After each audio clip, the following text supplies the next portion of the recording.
Only got 338 miles to go with an average of 12.3 miles to the gallon. Yeah, already first fill up of the day, boys. This is this is an expensive trip. We made it. Oh, we gotta grab the cash. Okay, this is the big money maker thing here. Let's not lose that. Oh God, dear Jesus Christ. Just ripped the door open. It's so windy out here. Wait till you guys see this bike. It is one of the coolest things you've ever seen in your life. A lot of problems that you have when riding a motorcycle is that things are not racy enough. Like when I ride my Panigale V4, I'm sometimes wondering if I could have something more extreme. Something a little bit scarier, something more horrifying. My Kawasaki H2, 250 horsepower, yet I still feel like it's not illegal enough. So today, I remedied that. I got something very, very stupid. This is my 2025 Yamaha R6, and it is the dumbest, most horrifying, probably most insane decision I've ever made in my life. You cannot find these motorcycles for sale. There is 1 mile on the dash. This is, for all intents and purposes, a brand new motorcycle. Yamaha canceled the Yamaha R6 back in 2020 because it couldn't meet emissions regulations. They quit making the street model of this bike, and Yamaha announced that they were going to continue to make this bike in track-only variation. The thing is, what you don't know about that is they made them in very limited models. This was only one of 2 Yamaha R6s for sale in the entire country of the United States as of making this video. Now, after making this video, I might spike a little bit of popularity for this bike, so maybe that'll jack up a little bit, but these are basically impossible to find. And a big reason why I bought this bike is because nobody else has made videos with this thing. I bet before even clicking on this video, you had no idea this bike even existed. Now, of course, this being a non-street legal motorcycle, there are a few things that might make this a problem. First and foremost being the fact that this thing, if you can't tell, doesn't have headlights. There are no turn signals, no headlights, there's no plate bracket. It has a non-emissions required exhaust, which, oh no, it's a motorcycle that doesn't comply with emissions, oh dear God. It also is missing quite a bit of fairing work in the middle there. Now, my plans with buying this bike, I'm not entirely sure yet. I haven't quite made up my mind. Obviously, this is a track-only motorcycle. I will probably take it on the track, but what I do with beyond this motorcycle, haven't quite figured out. But we're going to talk about that in the rest of today's video, and let's quit teasing you guys, and let's go take this bike for a test drive. No gas gauge. Oh no, there's no gas gauge on these things. It's got gas. No worries. I checked. This is a fresh startup on a 2025 Yamaha R6. As far as I know, one of 3 in the country right now. Sputtered awake, but she is awake. Had me concerned there for a second. I mean, how many motorcycles, especially sport bikes, can you say that these days come with a red key, right? From what I'm told, it doesn't unlock any extra power. I know it's not to program a new one because this is what you use to program a new key. Yeah, I don't know. There's a lot of weird quirks and features about this bike. First of which being this bike is in Celsius, so I have no idea how hot it is or how hot it's supposed to get, but either way, we're supposed to be breaking this bike in, so we're not going to be harping on it too much. I can't believe I bought this bike. We have my temporary registration. Somehow this dealership got temporary registration for this bike, so I'm technically fully legal. I got insurance on it. I have a plate. It's a little bit weird, but I'm kind of with it, you know? This reminds me a lot of when the Stradman bought a track Ferrari back when I was a big watcher of him, except this is obviously a little bit more bootleg in a lot of ways. Now, I apologize for any wind noise. It is very windy out, but how often do you get to see someone whipping a track-only Yamaha R6 on the street, right? Oh my God.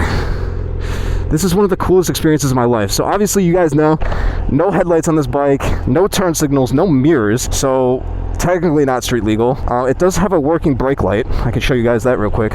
Working brake light, so at least I'm not in danger. I can use hand signals for turn signals. It's just the mirrors that's a little bit weird. I'm not used to not having that, and it is a little bit of a risk. This bike not having headlights is very strange. I am absolutely in love with this paint, this matte black paint. It's probably gonna get all messed up on my ride home because look at the weather. It's garbage out here. It's winter. I cannot believe this. Oh my God. Might want to turn the traction control up. Oh, that turned it down. All the way up, sir. That's all the way up. Dear God. I don't even know if this bike has ABS. I just realized that. Can't test it because you're supposed to brake brakes in. Oh.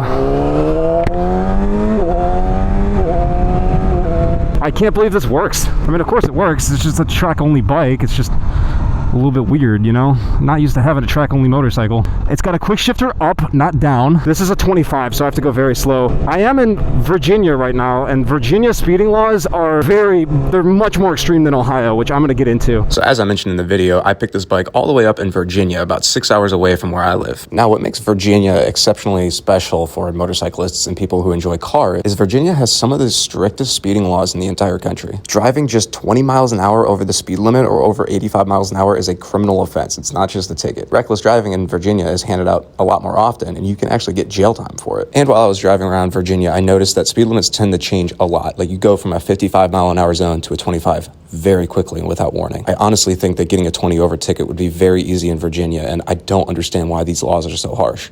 That means I really can't go that fast, and can't really test the limit of these tires because it comes with these crappy R6 tires that they have been putting on these bikes since like 2017, and I can't really see behind me, but I'm on a Yamaha R6, a brand new Yamaha R6 in 2025. How many people on YouTube are doing this right now? Not many, let me tell you that. I'll tell you what though, it's not that bad, dude. These R6s, this is why I was looking for an inline 4 sport bike. I was thinking about buying an S1000, and I decided to go with the, that's a police station. I was looking at possibly buying an S1000RR, and I ended up going against that, mainly because the S1000RR has been done to death, bro. Everybody on YouTube has an S1000RR. Jixabra was telling me he's thinking about buying one too, which if Jixabra is buying a bike, you know that bike has probably been done to death, you know? There's only so much you can do with a motorcycle. Jesus Christ, this wind, it's a little intense here. I don't know how to get back if I get lost, so I'm just doing a quick little turnaround here. Now, as far as I'm aware, there's one other YouTube video with this bike on this platform, and in that video, all he does is do a walk around with the bike. He doesn't take it for a ride. He doesn't really do much with it, and which I think is fine. I mean, it's an R6 at the end of the day. A lot of people in those comments were asking him to take it for a ride. Take it for a ride. Let's see how it moves. You know, people want to see a track-only bike in movement for some whatever reason. I think people think it's funny or whatever. And so when it came between buying this bike, an S1000 potentially, I didn't want to spend $25,000 on a bike that literally everybody already has. I'm sorry, but like the S1000, bro, everybody has one. Everybody has an S1000RR. I'm being pushed. Very much riding into the wind right now. I can't even like get my thoughts out, bro. Like, it's too windy. I know you guys are probably gonna just hear wind noise over wind noise, and I'm like, I'm sorry, I can't really do much.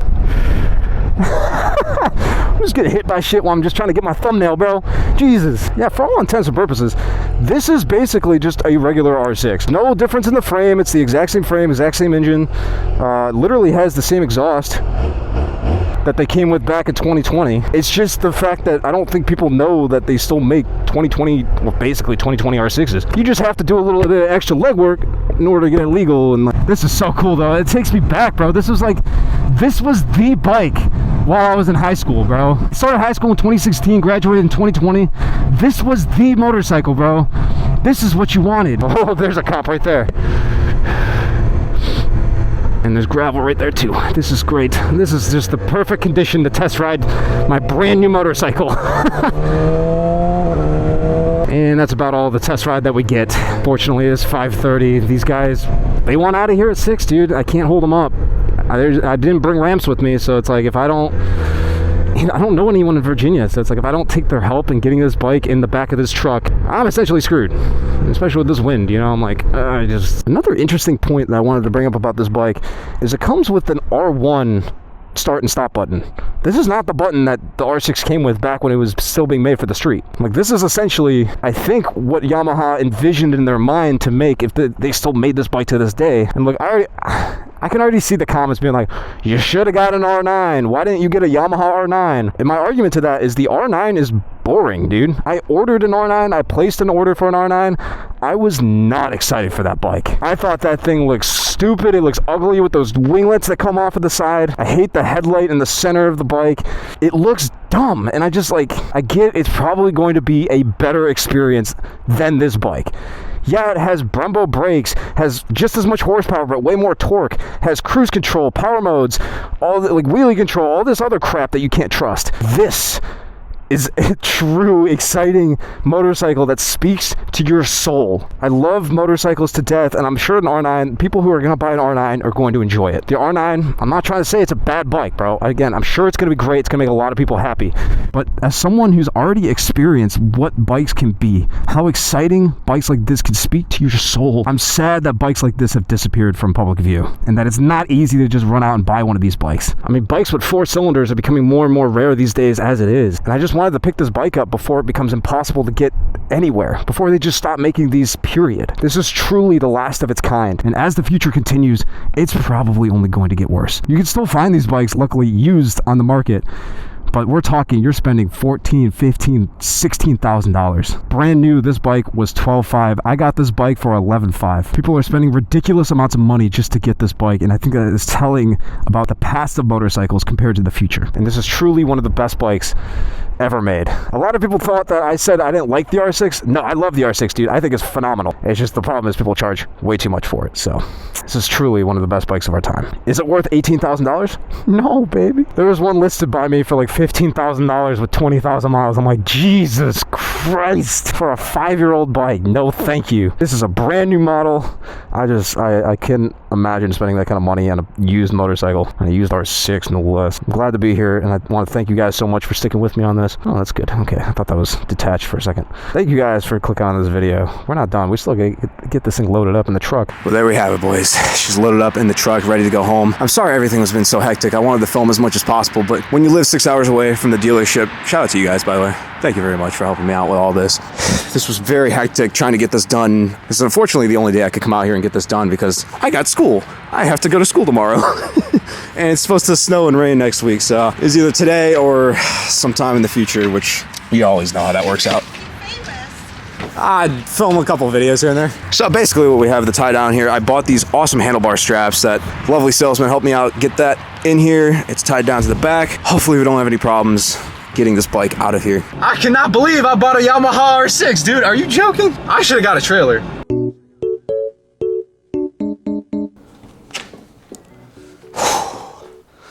We did it, boys. We got home. The 2025 Yamaha R6. Sorry that the dealership was a little hectic. This whole day has been really hectic. I didn't get to film and talk about a lot of the things that I really wanted to talk about, to be honest with you. Buying this bike has been an interesting experience, to say the least. It originally started out, I was scrolling through my analytics on my YouTube page and I saw a huge spike for a BMW S1000RR, which understandably, everybody loves the BMW S1000RR. It's like, it's a car brand. It's like one of the coolest sport bikes on the market. Like everybody wants to see content filmed with S1000RRs.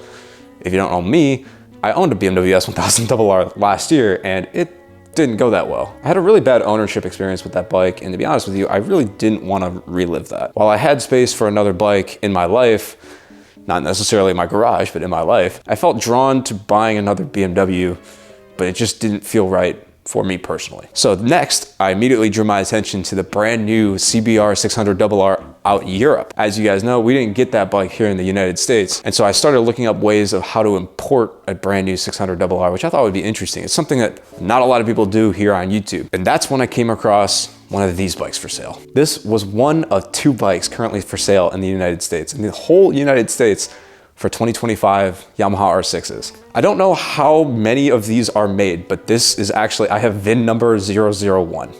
So I don't know what that tells you, but there is not a lot of these bikes for sale. Yamaha, as you guys know, quit making this bike back in 2020. Unfortunately, this was the coolest bike you could buy when I was in high school. And it just feels a little bit surreal to be able to buy this now. So of course I have to address the fact, I'm already seeing a lot of comments. People saying, I thought you hated the R6. I thought you didn't like the R6. I thought you said it was the worst bike ever. Let's review the footage. 14 original miles on a Yamaha R6. I wish they had it on the floor so you could sit on it and feel how uncomfortable these bikes are, but... Are they uncomfortable? They are extremely uncomfortable. I always thought they'd be kind of nice. They look sweet. Came out in 2017, yet it still looks modern. It still looks better than like the R9 that just came out. That's what's cool.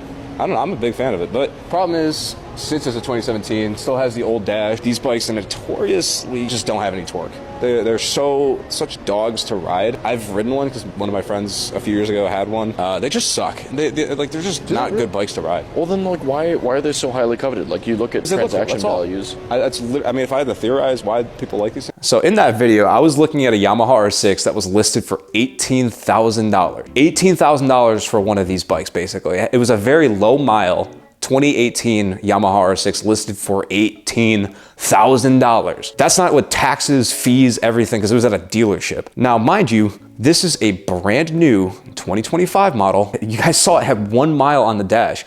I got this bike for $11,500. I still think that's overpriced, if I'm honest with you. For a 600, very overpriced. But the fact of the matter is, still a lot cheaper than a lot of used Yamaha R6s on the market. And that's the point of making today's video, is to point out the fact that you can buy Yamaha R6s to this day, brand new. You don't have to pay those ridiculous used prices that you see on Facebook Marketplace or at dealers or wherever. Your friend Jeffrey listed his for $19,000. You don't have to pay that. You can still kind of find these bikes, or at least order them, at least to my knowledge. I was able to get one relatively easily. I just had to drive 6 hours somewhere, or 6 hours back, so 12 hours total, but still, I didn't pay some stupid idiot $18,000 for a Yamaha R6. I just got one. So here's why I said the things that I said in that video. Yeah, the Yamaha R6 is a dog below 8,000 RPMs. If you're chilling at 4,000 RPMs and you give it full throttle, the bike's going nowhere. The revs have to climb all the way up to 12,000 RPMs, and then it takes off, and then it starts going. And yeah, that's the case for most 600s, but here's the thing. That 600 right there, you can buy one of those for $8,000 used, and that's for a very nice one. Low end, you can find them as cheap as $6,000 in some cases, even for low mile ones if the guy doesn't know what he has. And that's gonna be a much better bike. I'm gonna be honest with you. It has steel braided brake lines, has way better brakes, kind of built a little bit better. Yeah, it's probably not gonna be as reliable, but you're getting a way more characterful experience out of a bike like that compared to a bike like this. This is still not a bad motorcycle. It's just for $18,000. That is the lens that you have to compare. Like, if you're gonna charge $18,000 for a motorcycle, I'm going to compare it to other bikes that also cost $18,000. For $18,000, you can get a Yamaha R1. You could get a Kawasaki ZX-10. You could get a base model BMW S1000RR. You can get bikes with way more power, way more torque, way better technology, better brakes, better everything. The prices that people are charging for this bike is not worth it. Clear cut and simple. Does that make it a bad bike? No. I still love these things. Like, clearly, I've been geeking this entire day over this bike. Am I gonna apologize for anything that I said about the R6? No, I still think it's a slow 600. Does that mean that it's a bad motorcycle? God, no. I just drove 12 hours to go get one, okay? We can have these complex opinions about these bikes. We can't just put it like black or white, like good or bad. Like, a bike can be good, but also have like little bad pieces that make up one whole good motorcycle. Because you can have a bike like the BMW S1000RR, have everything perfect, has the perfect amount of torque, like beautiful amount of power, good brakes, and have it still be a bad motorcycle by a lot of people's standards. What makes a good bike isn't necessarily the sum of its parts, but how they're put together. I think that's how we're gonna end it. Again, if you guys wanna see more of this R6, make sure you stick around, because as soon as the weather gets warmer, we're taking this thing to a beautiful track day. That's where this thing, yeah, we're gonna take it to a beautiful track day. Anyway, I'm tired. I have a test tomorrow. I totally forgot about it until like an hour into my drive. I gotta go home and study. So thank you guys for sticking with me on this one. This has been a really cool adventure, and I will see you guys in the next one. Bye-bye.